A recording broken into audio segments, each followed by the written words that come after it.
Sveiki, su jumis sveikinuos aš, Aurimas Kamantauskas, renginių paslaugų grupės Rekūrai vadovas ir šios tinklalaidės kamantinėjimai apie kūrėjus ir veikėjus autorius. Viename interviu žurnalistė man uždavė klausimą, kas jeigu ne renginių organizatorius aš norėčiau būti, arba kas būčiau. Ir nedvėjodamas atsakiau, kad būčiau architektas. Nežinau kodėl.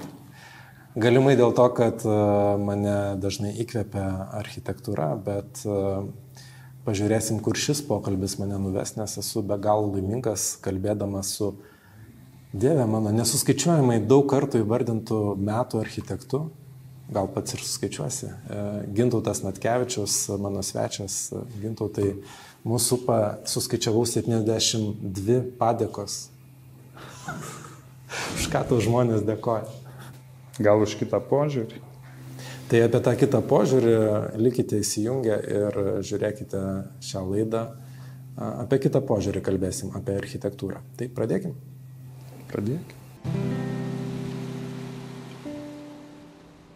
Labai gera komanda turi turėti ir savo tinginį, žinai, ir kokį nors ir provokatorių, žinai, kuris nedirba, bet jisai nuolat provokuoja kitus, žinai, kad jie komfortiškai nesijaustų. Tai aš va taip įsivaizduoju, kad tai dabar mes va tokie ir esame. Kurie iš tavo objektų įgyvendintų yra tie, kur jau dar nedaryti? Tuo metu Lietuvoje nebuvo ekspertų. Mes neturėjom net ko pasikonsultuoti su kuo. Tai reiškia, mes projektavom šiek tiek iš nuojautos, visiškai nesuprasdami, neturėdami net su kuo pasitarti. Skonis draugų neturi, vieniem patinka, kitiem ne. Kaip architektui išklausyti kritiką?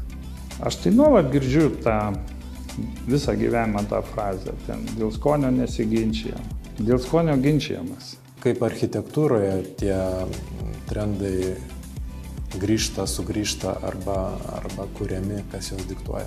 Architektūrai nėra, įdomumas yra tame, kad nėra blogų spalvų, kaip ir nėra blogų medžiagų.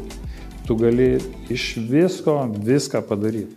Nėra jokių blogų dalykų. Kokie tavo būtų patarimai, kaip išsirinkti sklypą? Pagrindinis patarimas ieškant sklypo, jisai kaip ir žmogus, tas sklypas turi turėti charizmą. Vienas prašymas, pasakyk, kur turėčiau bėgti pirmiausiai, kad suprasčiau, kas yra Gintautas Natkevičius, ką turėčiau pamatyti? Pakliūt pas prezidentą į namus.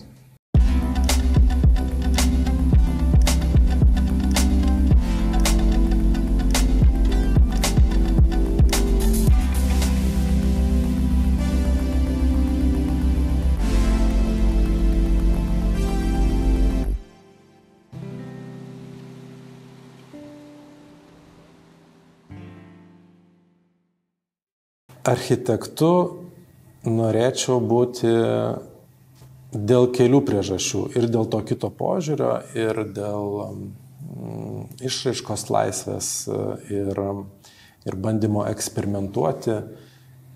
Kiek pats esi įgyvendinęs savo eksperimentų ir kiek esi jau ėjęs tuo tokiu, nežinau, savo paties galbūt atrastų pramintų kelių? Žinau, kažkada tai bandėm skaičiuoti. Tai esam suprojektavę, tai nežinau, kelius šimtus. Tai, kas bent kiek yra vertingo ir įdomu mūsų darbuose, nes aš naudoju tą daugiskaitą mūsų, nes aš esu mėgėjęs dirbti komandoje ir kažkada tai biurą įkūriau su ta mintim, kad su bendraminčiais būtų galima kartu sukurti kažkokius tai didesnius dalykus, nes vienas tu negali, tiesiog ta apimtis tada gali būti tik tai maža, tiek, kiek tu vienas gali padaryti. Tai savo laiku, reiškia, įkūriau biurą, kuris išsiplėtė ir kažkada bandėm skaičiuoti, tai yra keli šimtai bent kiek įdomesnių darbų, iš kurių turbūt pastatyta irgi yra virš 100 pastatyta, realizuota, interjerų įrengta. Tai kažkas tokio turbūt, vien baigtų darbų, 200 gali būti. Va. Tie keliai yra keli. Vieną iš tų kelių, kaip architekto, turbūt demonstruoja ir simbolizuoja Donatas Rakauskas Palangoje, kuris kūrė vienas, kūrė labai mažai, bet tai, ką jisai daro ten iki paskutinio turbūt, iki rakto, iki kažkokios tai paskutinės detalės, tai irgi yra kelias, tas kelias irgi yra įdomus. Ir jisai, jeigu ir turi mažai tų pagalbininkų, tai irgi yra toks vienas iš kelių. Šiuo metu statyba yra labai sudėtingas procesas, turbūt vienas iš pačių sudėtingiausių procesų ir mes to proceso esam pati pradžios, reiškia, tokia dalis ir pagalbininkai, bendraminčiai, jie yra tiesiog būtini. Tu be jų, mano nuomonė, be jų negali padaryti. Arba turi elgtis taip kaip Donatas. Tačiau, kai tu susikuri šiokį tokį vardą, kai jau, kažkokį jau nebe tu lakstai po Lietuvą ieškodamas klientų, bet jau klientai tave susiranda. Labai dažnai tu matai, kad pro šalį, jeigu tu neatsiliepi juos visus, pro šalį prabėga labai daug, kaip žinai, išmėkšteli kaip pro langą, labai įdomių objektų. Ir tu vienas turėtum jų atsisakyti. Su komanda tu juos gali padaryti visus. Arba didžiąją dalį jų, arba atsirinkti, kuriuos, žinai, daryti. Tai va tokiu būdu atsirado va tas biuras, kuriame dabar yra turbūt 24 žmonės.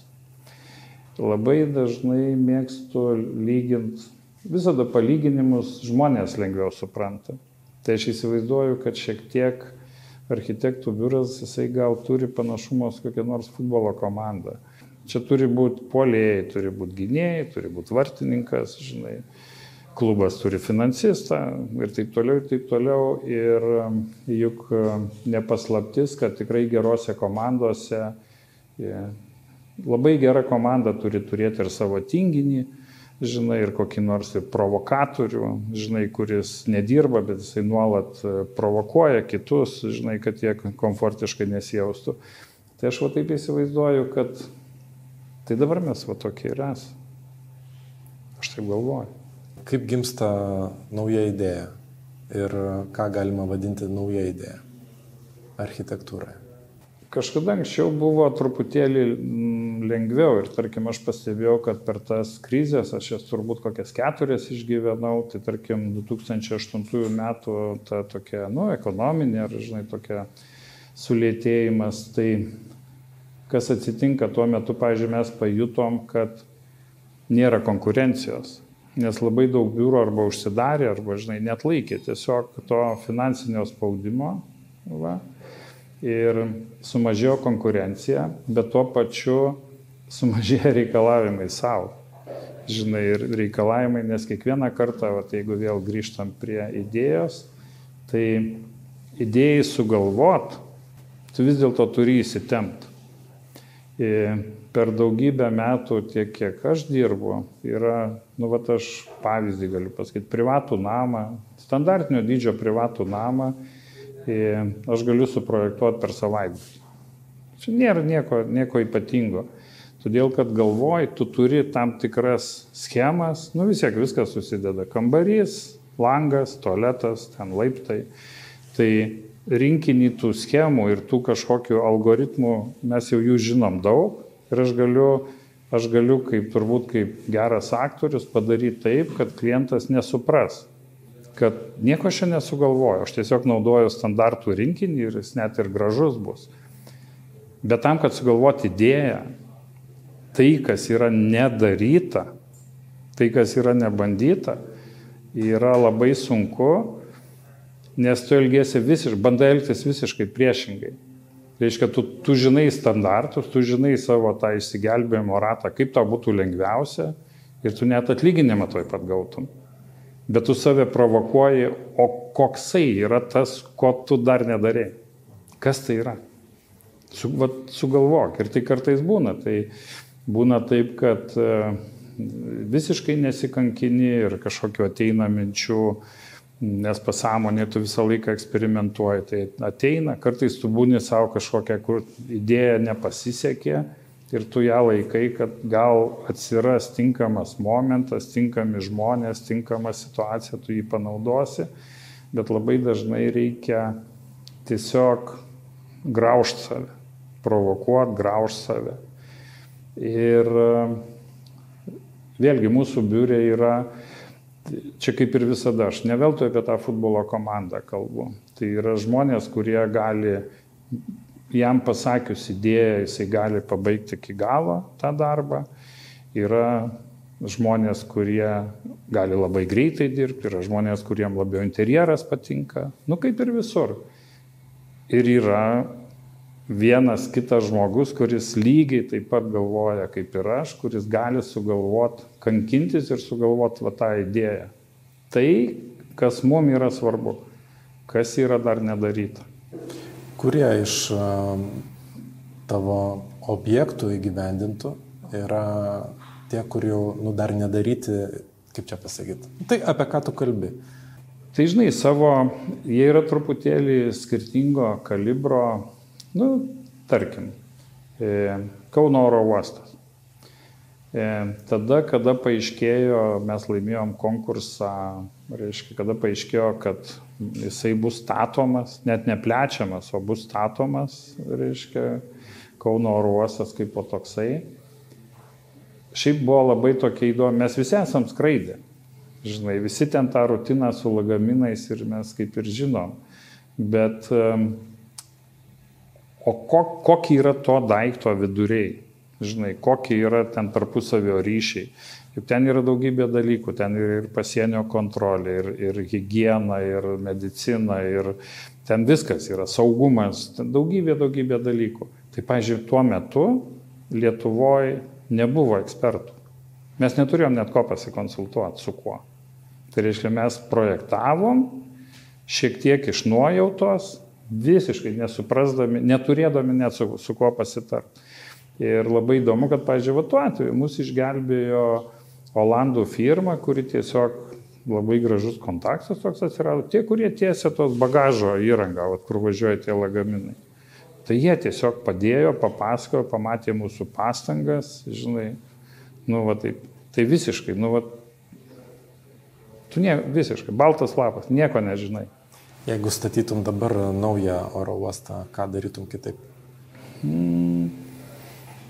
Net nežinau, ko gero nieko nedaryčiau kitaip, nedarytume kitaip, nes vis dėlto, aš tai manau, kad mes tuo metu daugmaž pataikėm. Didžiausias man buvo galbūt toks tarsi pripažinimas, kai man atrodo, kai mūsų prezidentas Adamkus, man atrodo, kad sutikinio, aš bijau suklys, bet man taip atrodo, kad ar ne Olandų karališkąją, žinai, porą, jisai atvažiavo į Kauną, kur į Kauną atskrido jų lėktuvas ir jisai nustebo. Lietuvoje yra toksai oro uostas. Tai va čia aš manau tokie, dėl to mes kartais ir dirbam. Jis labai patogus, man labai patinka, greitas, tiesiog patogus. Taip, bet mes ir grįžtam, kad mes nežinojom, kaip tą daryti, bet labai daug atidavėm, labai daug to vidinio savo bandymų, išmanymo, ką tik tai galėjom, mes netgi, pavyzdžiui, kad suprasti net žmonių srautus, mes netikėjom jokiais skaičiavimais, kurių visur ten kažkur tai yra. Beje, tuo metu net internete nebuvo. Tiesiog mes, pavyzdžiui, naudojom maketuose arba knopkes, žinai, arba tiesiog prisidarėm vizualizacijose, prisidarėm tokių knopkių ir bandėm jas sudėti, kad suvokti. Tai kas yra 100 žmonių eilėje? Arba kiek užima 200 žmonių stovėdami, žinai, prie ten, ir jeigu jam skirta, pavyzdžiui, ten 17 sekundžių pasų poskirį, tai patys eksperimentavom ir tas, naudočiau žodį, mūsų nuoširdumas architektūrinis, manau, kad šiokį tokį davė rezultatą. Beje, tas pats buvo beveik su visais, tai ir su pirmoju krematoriumu, ir beveik su visais šitais pastatais, kokiu nors visai buitinį, koks nors Dojus Agro, tarkim, tas traktorių ir kombainų, tas pardavimo salonas ir servisas tuo pačiu, visi jie yra sugalvoti, unikalūs ir praėję ir klientų kritiką.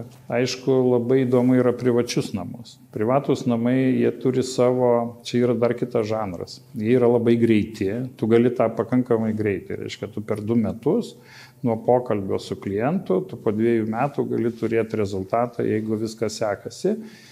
Tai šiaip yra labai įdomu, nes tu gali, jeigu sutampa laukai, jeigu sutampa kažkoks tai tos idėjos paieška ir žmogus yra linkęs surizikuoti, nes privataus namo statyba savo yra vis dėlto didelis stresas. Tai visų pirma, finansinis stresas, visų antra, tam tikras psichologinis. Žmonės bijo, o kaip aš atrodysiu prieš draugus, prieš visuomenę, prieš kaimynus, ar čia architektas kokiu nors nestato savo paminklą, čia labai svarbu. Bet jeigu pasiseka, tai yra žiauriai įdomu. Kaip tu manai apskritai architektūra naujai statoma, jinai turi integruoti, suniveliuoti, ar kaip tik būti to tokiu ryškiu, kalbančiu apie save, va žiūrėkite, čia esu aš ir daugiau nieko aplinkui. Kokia tavo filosofija yra?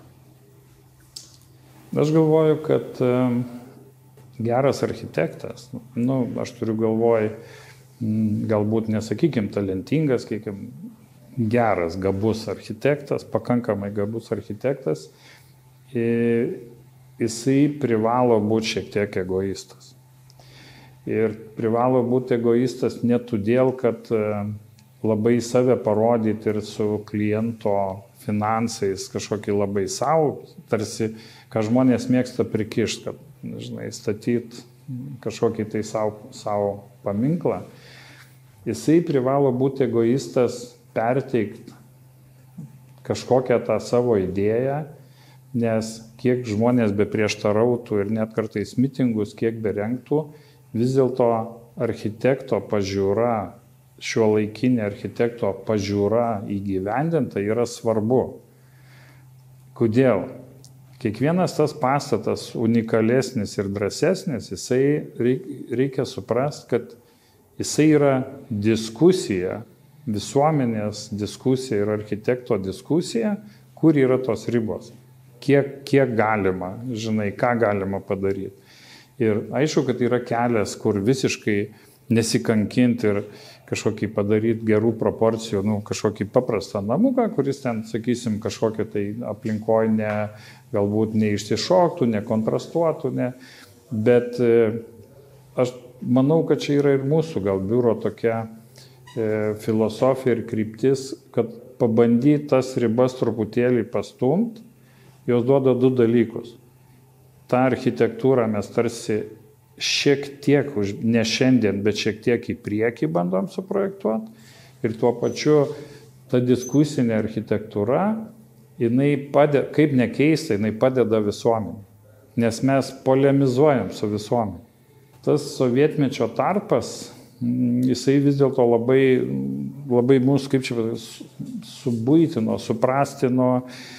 Visi visko bijo ir tai, kas dabar yra dažnai kalbama apie tą biurokratiją, čia ir teltonikos tie atvejai, jie yra atkeliavę iš tų laikų, kai kam daryti, geriau nieko nedaryti. Kam daryti? Nerizikuokim, neįsišokim, kad mūsų nematytų. Mes galvojam kitaip. Mes tarsi, jeigu pasiseka, ar tai mes, ar tai kitas talentingas architektas, praplečia tas ribas, praplėsdamas ribas, diskutuoja su visuomenė. Visuomenė taip lavinasi. Kaip manai, kaip sekasi mums su pačia estetika? Ar reikalingas galbūt Lietuvai estetikos ministras? Danai tokį turi. Aš tai manau, kad ne. Estetika labai yra... čia yra talento dalykai. Ir ta estetika... Tarkim, gražu, negražu. Kartais tie mūsų stereotipai, kurie labai tarp kitko kokiuose nors drabužių madose tas pasimato, kur buvo toksai laikmetis, kaip, pavyzdžiui, visiems buvo čia garbė, žinai, džinsinį kostiumėlį turėti ir nešioti. Ir tu matai, kad aplinka tiek užsipildo džinsinių kostiumėlių, kad kažkada atsiras vis tiek žmogus, kuris visiškai priešingai pasielgs ir vaikščios kokiu nors juodu drobiniu ten, žinai, visiškai tą nuneigdamas. Ir staiga nuo pirmadienio tai taps, žinai, toks, ne tai, kad nemadinga, bet, žinai. Tai su estetika taip yra. Kai tu persisotini architektūroje, aš pastebėjau, kad vienu metu, tarkim, atsirado priemiesčiai, kuriuose yra daug tos individualios architektūros, jie visi pasidarė klinkeriniai. Ir mes per savo klientus pajautėm, kad visi tiesiog persisotino, žinai, ten to klinkerio ir, žinai, tai aš manau, kad estetinius dalykus aplinka susireguliuos pati. Aš stebiu kaip tendencijas, kad kedų tarsi sportinių batų jau atsinešiojam ir grįžta klasikiniai batai į mūsų gyvenimą. Kaip architektūroje tie trendai sugrįžta arba kuriami, kas juos diktuoja? Mums yra tekę keletą tokių, sakysim, mes kažkada savo laiku, aš nemanau, kad mes buvom Lietuvoje pirmieji, bet bent jau galbūt vieni iš pačių pirmųjų, tarkim, kur interjere pabandėm tą atvirą betoną, specialiai išbetonavom kažkokius fragmentus ir kad jie veiktų, ten buvo batų parduotuvė, žinai, kad tas betonas veiktų. Tai dabar kiekviena gerbinti save dizainerė ir dizaineris būtinai nori, kad betonas būtų, bet praėjo turbūt kokie 25 metai. Taip pat buvo, žinai, kaip vienu metu, kai kažkas tai pabandė ir mes vėlgi nebuvom paskutiniai, kurie pabandė kažką tai su kortenu daryti, su to rūdintų metalu. Tai dabar aplinka yra užsipildžiusi ir jisai toksai jau net, žinai, toks jau persisotinta. Ir jau toksai, žinai, jau kartais net jau tu jauti tokį, žinai, prieskonį blogą ir nesinori jo naudoti. Tačiau architektūrai nėra, įdomumas yra tame, kad nėra blogų spalvų, kaip ir nėra blogų medžiagų. Tu gali iš viską padaryti. Nėra jokių blogų dalykų. Aš galiu pasakyti, mes kartais kalbam, kokią nors plasmasį. Bet yra architektų, tarkim, ten Japonų arba Kinijoje, kurie vien iš plasmasės. Ir jie provokuoja visuomenę ir daro kažkokius visiškai idėjiškai, visiškai unikalius dalykus. Galbūt tai trumpalaikiai dalykai, bet tu iš visko gali daryti. Man atrodo, kad šiek tiek, ką pats užsiminė, kaip ir su madom. Kaip ir su madom, kaip ir su muzika, žinai, kažkada tai buvo, roko grupės groja su gitarom, žinai, ir ten su mikrofoną nustvėrė. Po to groja su simfoniniais orkestrais, groja su liaudies kažkokiais, tai, žinai, viskas susimaišė ir visi tie miksai yra labai įdomus. Architektūra yra taip pat. To kažkokio tai persisotinimą kažkurios estetikos ar kažkurios medžiagos, tai dažniausiai atneša būtent neieškojimas idėjų, o yra labai lengva, kai tu matai, kad pasisekė, tarkim, iš klinkerio plytų kažkokį tai padaryti, tai yra saugu. Tai yra žmonėms saugu ir galbūt mažiau reikliem mūsų kolegom architektam. Tai yra saugus kelias. Aš matau, kad jeigu eisiu šituo keliu, taip, neblogai. Kas lemia, kad tavo projektuojamas pastatas ateityje bus įrašytas į paveldosaugą arba bus tas objektas, prie kurio būriuosis turistai, fotografuos, iš to gims suvenyrai? Visiškai neturim jokio, ir vėl naudoju daugiskaitą, nes tikrai dirbu ne vienas, už tai aš taip pabrėžtinai naudoju daugiskaitą, nes vienam beveik yra neįmanoma. Bandymas surasti dar nedarytos idėjos, kažkokio nebandyto derinio, jisai ko gero visada lems jeigu pasiseks kokybiškai pastatyti, tvariai, kokybiškai iš gerų medžiagų, aš manau, kad tie dalykai išliks, jie išliks įdomus, kaip kokį nors dabar ten Misvanderoje, žinai, kokį nors paviljonai dabar staiga labai įdomus. Nežinai, praėjo daug metų ir tu dabar kaip atsisuki, kai tu lygini, kur nukeliavo progresas ir kad tuo metu tas architektas sugebėjo padaryti tokius švarius dalykus, negali tas nestebinti. Mes šiaip neturim jokio tokio tikslo. Apie jokius paminklus savo mes nekalbam, tiesiog norisi šiuo metu, ką galim geriausio iš savęs, tarsi išspausti. Čia, žinai, kaip lenktynininkas greitį, ir dar truputėlį virš. Iš visų jėgų. Baldininkas skaičiuoja atsisėdimų skaičių, kiek tarnaus jo sukurta kėdė. Ar architektas skaičiuoja, kiek ilgai tarnaus jo namas suprojektuotas ir pastatytas? Ar vis dėlto jau šiuolaikinės technologijos leidžia mums sukurti trumpalaikį objektą, jį vėl nugriauti ir perstatyti? Kiek tas amžius yra svarbus? Labai nuo užduoties priklauso, nes taip kaip yra trumpalaikių kažkokių tai dalykų ir kaip aš, tarkim, Kauno oro uosto, projektuodami tą pirmąją dalį, mes vis dėlto žemėje užkasėm pamatus jo išplėtimui. Ir niekas nesuprato ir bandė mus tarsi kaltinti, kad mes švaistom valstybės pinigus, užkasdami kažkokius pamatus po žemę. Kada juos atkasim? O dabar juos atkasi ir jau juos naudojas. Dabargi jie abi pusės tą oro uostą plečia pagal mūsų pačių projektą. Ir dabar visi nustebę, o tai kaip čia tai buvo sugalvota? Nes šalia yra padaryti pamatai sekančiam žingsniui. Tai sutaupėm ir laiko, ir pinigų. Sutaupėm laiko, pinigų ir tu čia tarsi iš dalies toksai taip, kaip mes kaip ir negalvojam, kad tai yra žūtbūt ten amžinas dalykas, bet tu supranti, kad oro uostas, jame turės atsirasti komercija, kad jisai išgyventų, turės atsirasti. Pradinėje stadijoje valstybė tam neturi pinigų. Tai mes tiesiog numatėm, kad tai vis tiek turbūt plėsis. Ir taip įvyko. Bet būna ir kitaip. Tarkim, Kaune Maironio gatvėje mes tokį buvom suprojektavę ir pastatę Vilniaus banko lizingo toksai komercinis pastatas. Tai kadangi pati idėja, komercinė idėja buvo nesėkminga, tuo metu, ten neatsimenu, ar 4 ar 5 aukštų komercinis pastatas, kur yra aukštais išdėliotos komercinės patalpos, tiesiog jisai, žargonu kalbant, neužsikūrė. Tai jokių problemų, mes patys padarėm kitą projektą, jį nugriovėm ir dabar ten stovi Moksy viešbutis. Tai, žinai, tu pats, nužudai pat savo kūdikį, čia pat, žinai, gimsta kitas.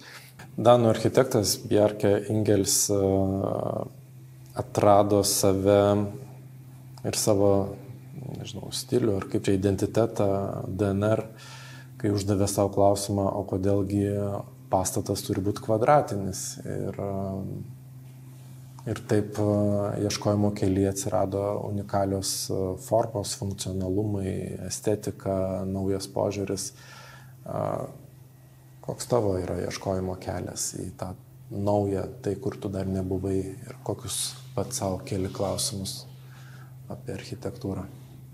Visiškai, kaip pasakyti, gyventi yra patogiau. Gyventi, dabar kalbu ne apie asmeninį gyvenimą, bet apie tą kūrybinį gyvenimą, yra patogiau, turint tam tikrus išdirbtus stereotipus ir jais naudotis. Bet tu turi neiškristi iš konteksto, kaip kūrėjas, iš kažkokio tam tikro nesikartot, iš kūrybinio konteksto. Už tai visą laiką norisi kažko naujo. Mums šiek tiek yra, jeigu taip stebėt, tai yra architektų biuras, ten Hercogas ir Demiuronas. Yra mums labiau, atrodo, kaip mes norim visada lengviau pavyzdžių pasakyti, tai man visada jie šiek tiek yra tai, kas yra sektina. Reiškia stilius, arba net ne stilius. Braižas yra toks, kad nėra braižų. Ir mes irgi to laikomės. Toks ir yra braižas, kad nėra braižo. Jeigu vakar mes projektavom ir ten šaipėmės iš kokio nors klinkerio, tai aš beveik esu užtikrintas, kad turbūt po 2 savaičių projektuosim būtent iš klinkerio. Nes jau visi persisotino klinkerio, tai mes dabar projektuosim iš klinkerio, nes vėl atsiranda atstumas ir mes galim pažvelgti per tai, kad visuomenė tą, pavyzdžiui, medžiagą ar sprendinį niekina, mums atsiranda galimybė pažvelgti kitaip, parodyti, kad viskas gerai, bet dabar pasižiūrėkim, o vis dėlto gal čia yra gerai. Ir tu visą laiką žaisdamas su tokiu ten madingas metalas, išėjo metalas iš mados, tarkim, tuo metu jau ten nesikotiruoja. Pabandykim vėl padaryti iš metalo. Čia, pavyzdžiui, net ir šitie pavyzdžiai, čia yra pavyzdžiai, mes dabar Vilkiškių pieniniai, kūrėm administracinį pastatą ir mes pasigaminom, panašiai kaip daro Hercogas ir Diomeuronas, pasigamina tuos gaminius. Mes visokius ten, jūs gal matėte, ant grindų supjaustytas klinkeris ten. Tai, pavyzdžiui, mes irgi fasadam, dabar galvojam, kad tai naudokim ne klinkerį, naudokim grindinio trinkeles. Bet grindinio trinkeles kokiu nors įdomų pjūvių perpjaukim ir jas dėkim ant fasadų.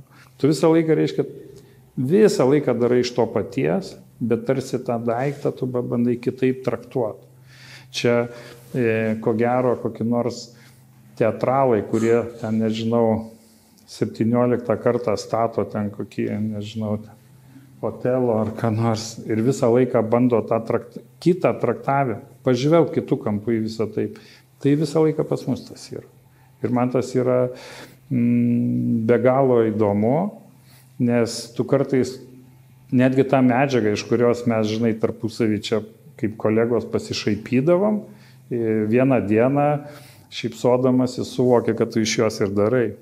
Ir tai yra žiauriai įdomu ir staiga gaunasi netikėtai. Aš truputį pirmai, kai užsiminiau, kad tai yra nuolatinė diskusija ir su visuomenė, su žmonėm, nes architektūra toks yra rizikingas menas. Tu ne savo paveiksliuką arba fotografiją pasidarai ir jeigu jie yra negražus, tai tu tiesiog stalčiui laikai ir nerodai arba sandėliukį paveikslų savo tapytus pasilieki. Dėja, taip nėra. Viskas yra visuomenės akyse. Ir ta kritika ir apsisprendimas, kad taip darysi, architektų yra toksai sudėtingas, bet tuo pačiu dėkingas, nes tu turi galimybę truputį praplėsti suvokimo ribas ir visuomeniai. Kaip pavyzdys, pavyzdžiui, mes dabar esam suprojektavę 2 mokyklas Herojus Kaune ir Eruditas Vilniui. Tai jie abudu yra tai, ką visi labai dabar daug kalba, tvaru. Tvaru, reiškia, nieko negriaunam, darom iš senų ten kažkokių tai pastatų. Tai jie abudu yra tvarumo įrodymai, tai vienas buvo spaustuvė, kitas yra buvęs Vilniuje, yra biuras buvęs, beje, ESO.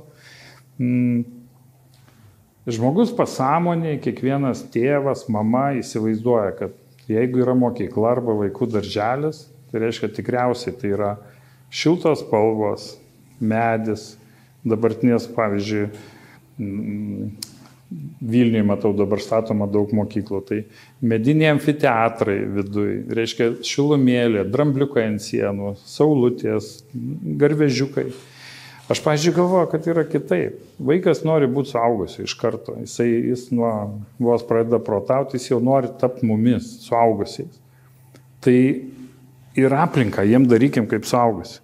Kalbant apie visuomenę ir kritiškumą, smagu, kai giria ir džiaugiasi, o kaip priemi tą kritinį požiūrį, kiek jo būna?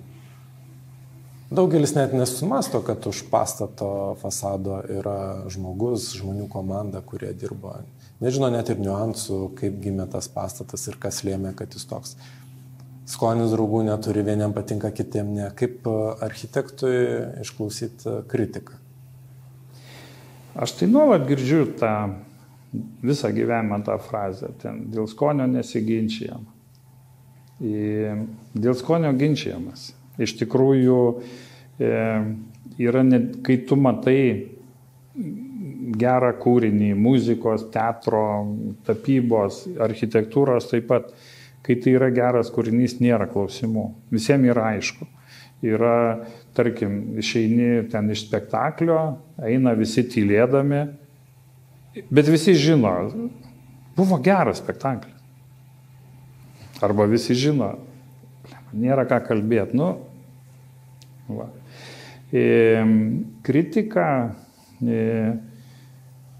Kritiką reikia mokėti priimti, jinai labai dažnai kritikoje, o mums architektui labai daug tenka susidurti su kritika. Su kritika visuomenės, su kritika pavydžių kolegų, reiškia, su kritika bendruomenių, kurios nėra užtikrintos, kad kažkokiu mes jiem nesugadinsim ten dalykų. Tai kritika ten, kur jinai yra konstruktyvi, jinai visada palieka pėdsaką ir tu visą laiką galvoji, kad aš apie tai nepagalvojau. Jei būčiau pagalvojęs, galbūt aš būčiau tą truputėlį ten pataisęs, kai tai yra konstruktyvi kritika. Bet labai daug kritikos yra nekonstruktyvios, pavydžios. Bet tai tą irgi žinai, kad jinai yra tokia. Aš žinau, kad tas, tarkim, ten pastatas ar statinys, kad jisai yra geras. Žinai, aš tai labai nesijaudinu ir aš tai priimu, bet čia jau asmeniškai, jau čia nedaugis skaitau už biurą, tai aš tai priimu labai sveikai ir labai normaliai. Labai dažnai būna, kad tu kažkokį sekundę sutrinki, galvoji, žinai, kad, oponentas yra neteisus, po kiek laiko pergalvoji, kad jisai yra neteisus šitame pastate, bet iš principo jisai yra teisus keldamas šitą klausimą ir galbūt mes projektuodami sekantį pastatą, to žmogaus kritiką mes įvertinam. Tai aš tai labai į tai žiūriu sveikai, išskyrus pavydo priepuolius. Pasakok apie savo išskirtinę įvaizdžio detalę, tuos 3 rašiklius. Visiškai nežinau, nes tai yra milijonas metų. O tai atsirado iš to, kad aš visą laiką šiek tiek netgi turiu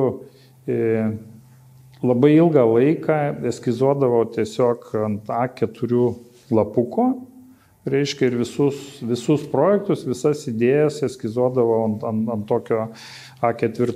Ir kadangi tu nežinai, ne todėl, kad tu naktį atsikeli ir jau ten puolė eskizuoti, čia, žinai, pramanai, bet šiaip, kartais tu sėdi savaitgalį ir, žinai, ir gimė mintis, kad o gal taip galėtų būti, tai tu paėmi ir pasipieši. Ir tada automatiškai, žinai, tu pradedi, kur ten koks nors tušinukas. Ir automatiškai iš to atsirado, kad, žinai, kažkur tai tušinukas. Tada per daugybę metų, reiškia, pasisekė su tušinukais irgi yra tokia specifika. Kai kurie yra per storį. Žinai, jisai per storai piešia, visiek yra tam brėžinukį, yra mastelis kažkoks tai. Tai per daugybę metų pasisekė atsirinkti gamintoją, žinai, kurio tas storis yra pats tas. Tada, kadangi visą laiką jisai piešia tiek ant kalkės, tiek ant paprasto popieriaus, yra žiauriai patogu, tačiau kartais eskizuojant tu ką nors nori išskirti. Tai tu išskirti yra mėlynas, žalias, gali dar raudoną turėti tušinuką. Reiškia, visą laiką, ką tu beveiktum, visą laiką yra kažkoks tai po ranka, tu gali, tai čia ne todėl, kad ta idėja tau dings ar kažkaip, tiesiog žiauriai patogu. Tai. Noriu paprašyti, kalbant apie tai, ko trūksta Lietuvai, yra tas sopa tokia nacionalinio stadiono. Gali pirmą idėją, kuri šauna į galvą, kaip nuo ko paeskizuotum, kaip galėtų atrodyti tas nacionalinis stadionas. Ir kol paaišytum ir pasakotum, gal šiaip gali pasakyti savo nuomonę, kodėl mes vis jo dar neturim.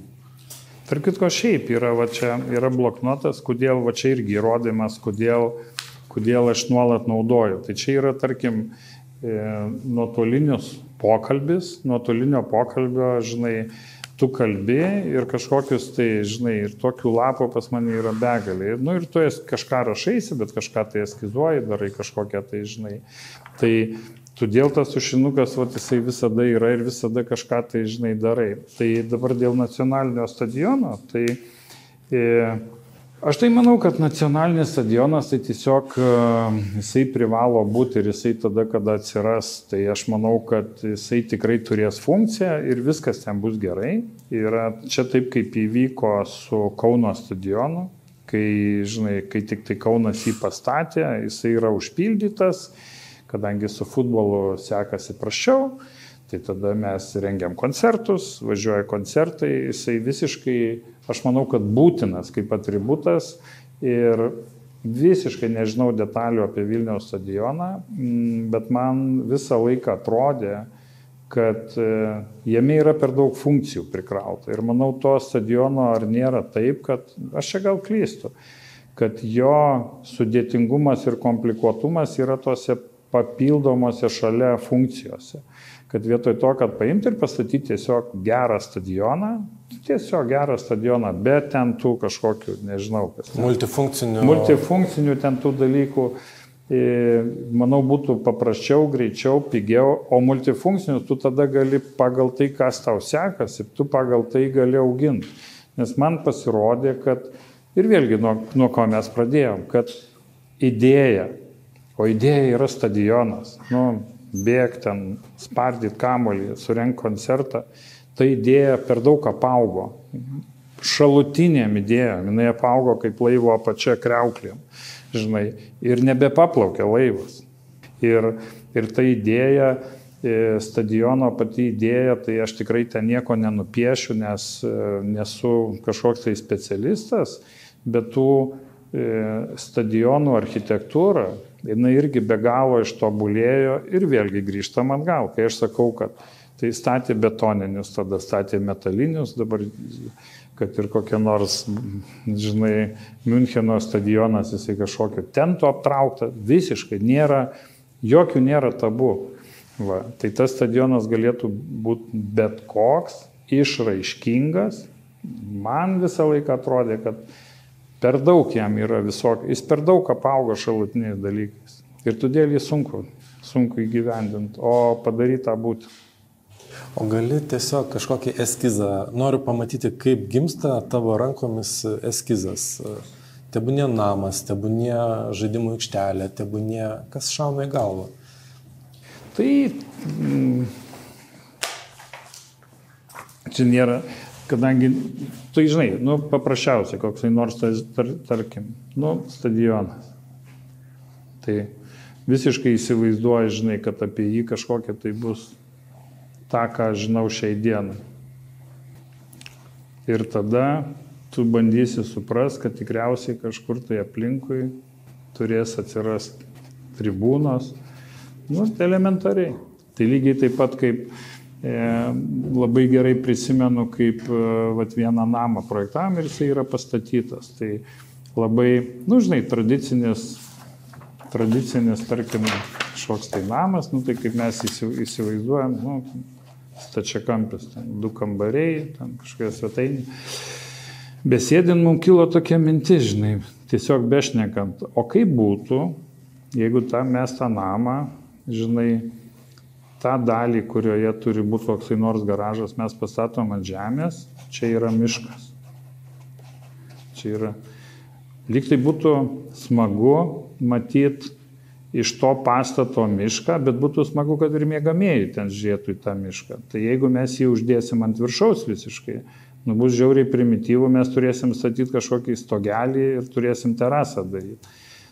Kilo mintis, kad, tai o gal mes padarykim tokį triuką, ir tą pastatą pastatykim, pakelkim ir pastatykim jį ant kojų. Tai reiškia svetainės, tarkim, čia kažkiek yra garažo, svetainės vitrina viduj, tu pro apačią vis tiek matysi tą mišką, tada jisai virš tavęs bus stogas, čia yra miegamojo langai visiškai bus prie pat medžių, tu visiškai medžių lojoje sėdėsi. Tai kai tu išeini iš svetainės, tu patinki po šito stogu, tau nereikia kitos terasos. Ir tas žiūri į mišką. būtų toliai, čia yra 2 laiptai, būtų toloka eiti, jeigu tavo čia miegamasis ir reikia nueiti, labai toliai, tai įdedam čia 2 laiptus, reiškia, ir tu visą laiką gali va taip tam pastate vaikščioti. Turi savo stadioną. Tai va. Tai tos idėjos, jos va taip ir gimsta, jos niekaip kitaip. Dar labai svarbus dalykas, kad labai dažnai įsivaizduojama, kad ir dabar tai yra problema jaunajai kartai, nes jaunoji karta nori kompiuteriu tą daryti. Viskas yra gerai, jeigu tu esi gerai įvaldęs, gali taip daryti, bet kompiuteris iš tave reikalauja, jis yra tarpininkas. Ir tarpininkas visada pradeda kliudyti. Vat ranka tai dar yra kitas lygis, tai jeigu mes turim 3 lygius, žinai, tarkim. Tai čia yra čia yra 2 lygis, kuriame tu beveik neturi tarpininko ranka. Čia yra kompiuteris. Pagrindinis lygis yra dar kitoks. Kadangi turim daug tam tikrų schemų galvose, mes labai dažnai kuriam kalbėdamiesi. Mes iš tikrųjų kalbame, žiūrėk, tas sklypas yra va toksai ir toksai. Tai gal paguldom ilgą kokį nors daiktą ant jo, kaip tu galvoji. Bet jeigu tai neturėsim orientacijos, gal statom į aukštą, gal dedam į apvalų, gal tu gali tuos dalykus sukurt kalbėdamasis. Iš viso nieko nereikia. O tu bandai iš karto galvoti apie vaizdą pro langą, kuris ir pakels ir sudarys tą pagrindinę nekilnojamo turto vertę. Svarbiausia vaizdas pro langą, juk tiesa? Geografija, kur ties daiktai stovi, bet nebūtinai taip. Kiekvieno sklypo, reiškia, yra 3 dalykai. Sklypas, jo padėtis yra labai svarbu. Antras dalykas yra klientas, kliento šeima. Jeigu mes kalbam apie namą, bet lygiai tas pats tinka ir dideliem objektam. Nebūtinai, tu gali išnaudot prastą sklypą, standartinį kažkokį tai sklypą, tu gali slėpdamas jo blogasias savybės, paryškindamas gerasias, tu gali irgi išnaudoti ir padaryti kažkokį tai netikėtai gerą daiktą, kaip pavyzdys. Tai tu gali sklype uždaro kontūro pasidaryti namą, kur tu pats žiūrėsi visą laiką į save ir turėsi vidinį kiemą ir tau už nugaros, ten tie kokį nors sandėliuką ir šiltnamį, tau yra nebesvarbu. Mano pirmagimė užaugo name ir dabar gyvena savarankiškai, pabandė vieną butą, kitą, sakė, negaliu, man reikia namo, aš noriu gyventi name. Jaunam žmogui, kuris ieško sklypo ir planuoja, ketina statyti namą. Kokie tavo būtų patarimai, kaip išsirinkti sklypą, į ką atkreipti dėmesį? Manau, kad čia irgi, žinai, nėra čia tokios taisyklės griežtos, žinai, ko tu vaikaisi. Jeigu tu nori žudbūt, kad tu būtum autonomiškas ir tau reikia privataus sklypo, privataus namo ir esi jaunas, tai pabandymui gali bet kokį sklypą.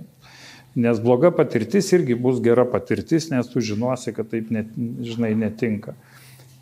Pagrindinis patarimas ieškant sklypo, jisai kaip ir žmogus, tas sklypas turi turėti charizmą. Taip kaip ir tu. Jisai turi turėti charizmą. Kažkas jame turi būti. Nebūtinai gražaus, nebūtinai, gal jisai yra kažkoks labai ilgas, siauras. Tai architektūrą tu visada pritaikysi, gal jis yra ant kokio ten skardžio krašto. Kažkas jame turi būti, patys blogiausia yra sudėtingiausia suprojektuoti, kai sudalina rajoną, pievą didžiulę ir sudalina rajoną. Ir tavo sklypas yra šitas. Va tada yra sudėtinga, tada yra žiauriai sudėtinga. Kaip tu nuskaitai charakterį sklypo, ką pirmiausiai pamatai? Šiaip tai pamatai visumą ir kaip čia ten architektūros mokyklose, tai yra, žinai, ar tai būtų VGTU, ar tai mokina, reiškia, įvertinti tyrimai, ten sklypo, tu turi nuvažiuoti ir architektas ten kažkaip tyrimais analizuoja, ten iš kur saulė sukasi. Jeigu tu esi normalus architektas, minutė laiko, tu turi, nėra ten ką žiūrėti, tu turi labai greitai ir gali greitai nustatyti, ar jis ko nors vertas ar nevertas. Jaunoji architektų karta, kokias mintis kelia? Jaunoji architektų karta kelia labai geras mintis. labai ilgą laiką, čia dėl tam tikrų susikloščiusių tokių dalykų, tas mūsų karta, mes nelabai turėjom konkurenciją. Tai ta mūsų karta, tai aš turiu galvoj, kad, tai tarkim ten, žinai, ir amžinatilsį Kančas, Palekas, žinai, tai mes tarsi neturėjom konkurencijos ir tai buvo ir lyg tai gal mums truputį lengviau, bet tai buvo blogai. Konkurencijos nebuvimas, neskatinimas vienas kitų šiaip yra blogai. Per tą laiką atėjo labai profesionali, labai gera karta. Ir aš dabar kaip žiūriu, kad ten, žinai, koks nors ten Petras iš oro projektuoja tiltus, ten, žinai, kokie 2 architektai, staiga ten tos mokyklas, žinai, žiūrėk, Stasio Eidrigevičiaus, žinai, koks daiktas. Įspūdinga. Taip, tai yra tiesiog ne tai, kad konkurencija ir ne tai, kad jaunoji karta čia kažkokia. Tiesiog atsirado Lietuvoje labai aukštas architektūrinis lygis. Bet kur jie realizuotis, kur parodyti tą savo talentą, kai jau taip apsistatę esam? Tai važiuoti į Panevėžį, kitus miestus? Ne. Yra visiškai nelėmė objekto dydis. Dabar buvo žvilgsnis į save, buvo paroda, ten pasiekimai. Pavyzdžiui, kas man... Aš nediskutuoju apie Eidrigevičiaus muziejų. Excellent. Neturiu ką pasakyti, tai yra nuostabiai padarytas daiktas ir, žinai, bet, pavyzdžiui, man, iki šios dienos, man išliko, aš neatsimenu tos architektės pavardės dabar ir labai dėl to gailiuosi, kad neatsimenu šią sekundę. Buvo tokia kažkur tai provincijoje, periferijoje, tokia galerija iš seno, tokia kaip klono padaryta. Tai man jis ir dabar stovi, reiškia, nereikia tų didelių dalykų. Tu ir kažkokį tai mažutuką, daikčiuką, kuris skatina mintį, skatina žmonėm kažkokį tai kitą požiūrį, tu visada gali padaryti. Aš buvau pakviestas Estijoje, buvo, reiškia, geriausių privačių namų konkursas. Ir buvau žiūri komisijos narys ir kadangi kiti buvo vietiniai, tai jie tokį rodė pagarbą svečiui, žinai, ir toksai, nežiūrint to, kad komisijos pirmininkas buvo kitas, estas, bet vis tiek kažkodėl visi taip žiūrėjo į mane, žinai, kaip į autoritetą. Manau tam, kad atsirastų objektyvumo. Peržiūrėjom kokią 20 naujai pastatytų privačių namų. Kosmosas su pačiais moderniausiais langais, vitrinom ant jūros kranto, su garažais, visko, absoliučiai. Aukščiausias lygis, viskas žiauriai gerai, techniškai, o laimėjo ir man pats žaviausias buvo, reiškia, kaime pirtelė, mažutė tokia dūminė pirtelytė, kuri uždengta stogu ir šalia jos dar vienas kambariukas toksai pastatytas, kuriame šeimininkas kartais groja gitarą, jeigu reikia, nueina į tuliką. Ir tas daiktas laimėjo, todėl kad tai visiška poezija. Kažkoks augo beržas šalia pirtelės, tai stogiai iškirto skylę, tas beržas išlindęs per tą. Nereikia dydžio, nieko nereikia. Ieškant ten poezijos, ar dar įmanoma surasti unikalų sklypą, kur tu būtum vienas su, nežinau, beribė gamta. Ar Lietuvoje dar yra sklypų, kur galima stebuklą tokį sukurti? Tai tokių sklypų yra, su sklypais yra sudėtinga. Tačiau reikia įvertinti tai, kad jeigu tu turėsi unikalų sklypą, kur nieko nėra, tu turėsi saugumo problemų. Ir saugumo tikrai to žodžio prasme, ir psichologinio saugumo, nejaukumo prasme. Tai realiai patys geriausi visokie sklypai yra, tarkim, ten prie ežerų, kažkur tai, jeigu yra šalia gyvenvietė arba netgi kažkur gyvenvietės pabaigoje, aš manau, kad tai yra patys šiaip geriausi sklypai. Nes tu tada esi bendruomenė, tu nenutolsi nuo bendruomenės, kokia nors ten, nežinau, Seredžiaus, ta mažutė bendruomenėlė irgi yra faina, nes tu nueini ten į tą pačią parduotuvę, tu jautiesi saugus, nes kaimynai tave seka, žinai. Aš tai manau, kad tas tokio kažkokio ten unikaliausio sklypo, aš manau, tikriausiai jų yra, bet net neverta ieškoti. Lietuviška architektūra, kokia ji? Jeigu lietuviškas kinas sakoma lėtas kinas, jeigu lietuviški paveikslai sakoma liūdni, kokia yra architektūra lietuviška? Manau, kad tai nėra visiška tiesa, nes tie lietuviški filmai dabar tai, kas yra eterį, tai jų visokių yra ir yra eksperimentinių ir yra labai išdykusių, žinai, tikrai ir yra labai pasikeitę, lygiai taip pat kaip lietuvių paveikslai, tai mes tiesiog tų autorių nežinojom, bet dabar, kai tuos autorius atrandam, tai mes matom, kad yra žiauriai geros tapybos, žinai, ten aš pats, pavyzdžiui, fanas amžinatilsis, jau dabar architektas Kęstutis Lupeikis, pavyzdžiui, man visiškai kosmosas. Lietuviška architektūra, kaip aš matau dabar, tai jinai visą laiką tarsi vyjosi, šiek tiek vyjosi, turėjo nepilnavertiškumo kompleksų, kad, žinai, mes tarsi nežinom ir turbūt mes ir nesugebam ir tikriausiai ten kokį nors bigai, tai ten jie padarys ten 100 kartų geriau. Aš manau, kad išsivadavomės iš tų ir jaunoji karta padėjo išsivaduoti iš tų kompleksų.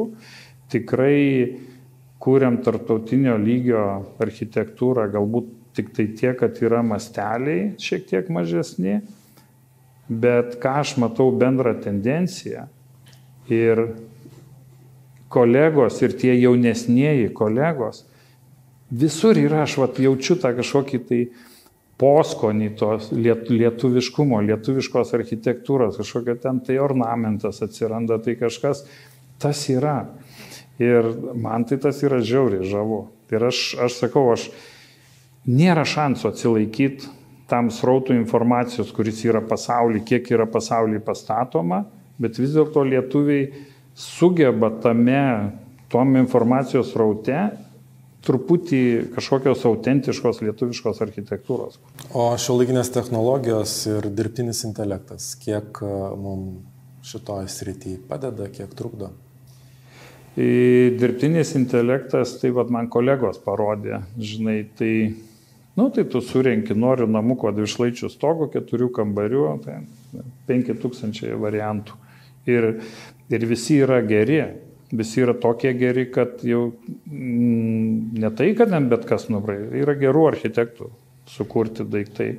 Tai dirbtinis intelektas, kiek jisai informacijos duoda. Bet aš tai nelabai bijau, nes tai yra vis tiek tam tikras tada yra standartų rinkinys. O prieš standartų rinkinius pagrindinis yra, reiškia, pagrindinė kova, ar kaip pasakyti, pagrindinė konkurencija yra čia. Ir dirbtinis intelektas niekada, negaliu sakyti, kad niekada, bet jam sunku bus daryti kažkokius tai standartinėme žingsnėje daryti nestandartinį žingsnį. Aš manau, jam visada bus sunku. Ir aš už tai galvoju, kad ta kaip aukštoji mada, taip aukštoji architektūra, tai jinai vis tiek visada egzistuos. Negali visko padaryti. O tavo paties namai kokie? Ir nežinau, ar tai pirmas, ar kažkelintas jau namas, ir ar tai jau paskutinis? Kaip ir aš visą gyvenimą galvojau, kad aš nenoriu namo, labai kategoriškas buvau. Dabar dėja palūžau ir ko gero gal ir turėsiu aš tokį. Šiuo metu gyvenu bute, kuris yra lygiai taip pat nelogiškas. Mano bute nėra nei gabalėlio medžio, yra betonas, plasmasė, metalas, nėra kitų daiktų. Plasmasė? Taip, plasmasinės grindys. Wow. Dar daug turiu klausimų ir noriu pamatyti. Vienas prašymas, pasakyk, kur turėčiau bėgti pirmiausiai, kad suprasčiau, kas yra Gintautas Natkevičius, ką turėčiau pamatyti? Netgi labai sunku pasakyti. Šiaip, žinai, manau, kad labai įdomu būtų, ir gal dar bus kažkada proga, pakliūt pas prezidentą į namus. Tai vis tiek yra, nenoriu to sakyti, nes tai gali skambėti kaip, reiškia, bandymas kažkokios tai ar garsaus žmogaus kažkokio, tai, žinai, ten šešėlyje, ten pabūti, žinai, spinduliuose pasišildyti, bet iš tikrųjų tai yra,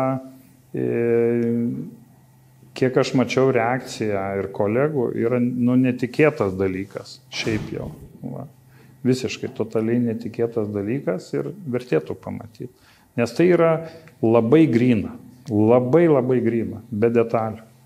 Ačiū labai už skirtą laiką, už šį pokalbį. Tikiu, dar susitiksime ne kartą, o kai susikaups naujų klausimų lavina, tai mielai padėsiu juos ant stalo. Ačiū už pažintį ir jums, kurie žiūrėjote ir jums patiko, paspauskite like, parekomenduokite šį mūsų pokalbį savo draugam, bičiuliam ir prenumeruokite kamantinėjimus, kad nepraleistumėt kito epizodo. Ačiū ir iki. Iki.